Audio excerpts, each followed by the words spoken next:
আমি আব্দুল বাড়ি, গ্রাম নৌটা।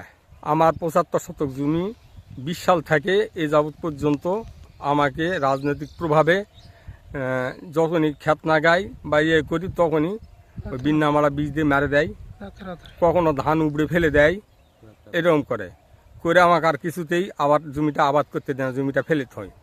আমি খুব প্রভাব আবার সরষা লাগাছি, আবার রাতের অন্ধকারে গোপনভাবে বিন্না মারা বীজ দিয়ে মেরে দিয়েছি। আমার বাবা গত 5 বছর যাবত এখানে ফসল লাগাচ্ছে, প্রতি বছরই এভাবে ফসল নষ্ট করতেছে রাতের আধারে। এবং আমরা কিছুদিন আগে ফসল আবার সরিষা ভালোই হয়েছিল আলহামদুলিল্লাহ, কিন্তু এরা রাতের আধারে গত শনিবার রাতে এটা ফসল নষ্ট করে দেয়। আমরা রবিবার বুঝতে পারি, আস্তে আস্তে এমন বীজ আমরা প্রথমত ধরতে পারি না, পরে বুঝতে পারি। প্রতি বছর এভাবে নষ্ট করছে। এভাবে নষ্ট করা কখনো সুষ্ঠু সমাধান হতে পারে না।